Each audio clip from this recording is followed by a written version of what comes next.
Now on Sports Illustrated, I'm Brendan Gulick, and this is the Buckeye Report from the Woody Hayes Athletic Center in Columbus, where the Ohio State Buckeyes are getting ready for the Akron Zips here for Week 4 of the regular season.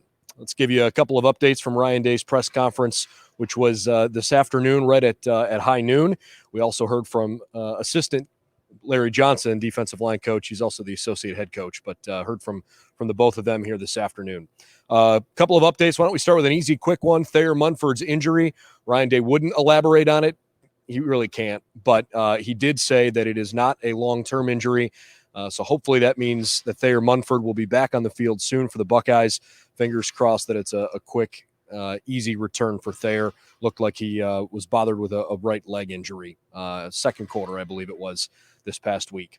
So Thayer Munford, captain, hopefully not out terribly long. The star of the show was maybe a bit odd, but certainly something fans have been talking about, the turf. Ryan Day was asked a number of different questions about the playing surface, and I actually asked him about the cleats and the process for picking cleats. You can see his answer in full if you go on our YouTube channel here and watch his press conference.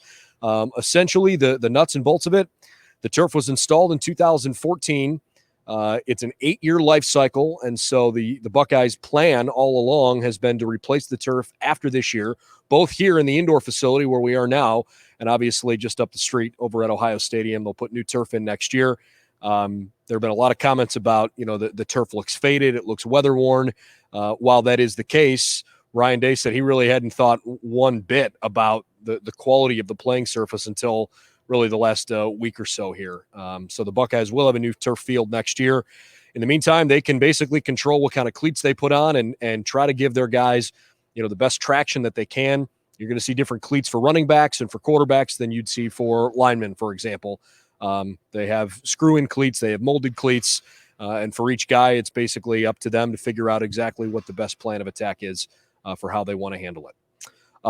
Asked a lot of questions about C.J. Stroud and Stroud's injured shoulder, which he has elaborated on a little bit in the last 2 weeks now.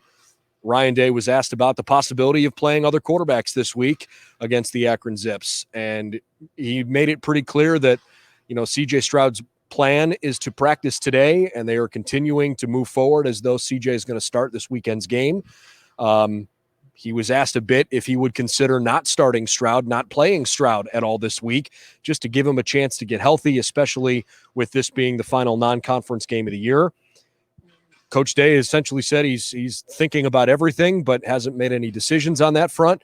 But when he was pressed a little bit about having a young quarterback room and understanding the challenges of, having 3 young talented quarterbacks plus Quinn Ewers, who is still trying to catch up a bit, Ryan Day basically said that we knew what we were getting into, and you'd certainly rather have too much talent than not have a quarterback at all that you feel you can lean on. So he is happy with the difficult decisions that have to be made with who to play and when. And right now that has been exclusively C.J. Stroud. He admitted he wouldn't mind seeing some combination of Kyle McCord and Jack Miller this weekend against Akron, but that the game would dictate it and CJ's health would dictate it. Right now, it appears that it's full steam ahead. C.J. Stroud would continue to be the starter unless something changes throughout the course of the week. Beyond that, he didn't really offer too many thoughts about the Akron Zips, and frankly, he wasn't asked too many direct questions about Akron.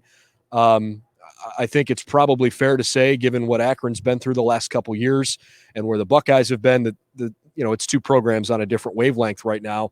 But Ryan Day said, look, you've got to take every practice rep as seriously and as intensely as you can, because those reps are limited too. And you practice, well enough to get on the field, and you play as well as you practice. Guys don't often have great games after having bad weeks of practice. And most of the time, you got to have a really good week of practice to even get on the field in the first place. So I think the Buckeyes are not necessarily looking at their opponent this week and more looking internally and figuring out ways to get better, because this team still has a long way to go. They've got the talent. They got a long way to go if they want to achieve their goals here in 2021. And beyond that, I guess the last thought, is about Kerry Coombs and his role now with the defense. We found out for certain after the game was over this past weekend that Matt Barnes, who's the secondary coach, was down on the field calling plays, not just signaling them in, but calling the defense. We knew Kerry Coombs was up in the press box. Ryan Day hasn't, and I have a hunch he won't come straight out and say that Kerry Coombs is not the defensive coordinator anymore. But I think if you're kind of reading between the tea leaves, it seems fairly apparent that, Kerry Coombs' role in this defense has been reduced. When Ryan Day was asked point blank about Kerry and the way he's handled this and what his role is, he wouldn't specify the role, but he said he's a professional. He loves the state of Ohio. He's got a great record, both coaching at the high school level and then obviously coaching with the Buckeyes. Had a couple of good years with the Tennessee Titans. It's clear that this is an important school, an important job to him, and he's doing everything he can to be a professional about obviously having a reduced role. And that's not fun, but that's what the Buckeyes need right now in Ryan Day's eyes. Larry Johnson, who is also having maybe a more increased role in game day coverage and how the defense is going to go. Larry Johnson said the same kind of thing. Kerry has done a really good job of being a professional and acting the way that you would hope he would. He still sees things through the eyes of the defensive coordinator and can still make an impact. But it's apparent that his role is a bit reduced. So that's your Buckeye Report here for September 21st. It's week 4 here in Columbus. Akron Zips are coming to town on Saturday evening. We've got a night game here at home. I think it's only the 5th night game in the last 5 years for the Buckeyes, but I anticipate that there may be a few more along the way.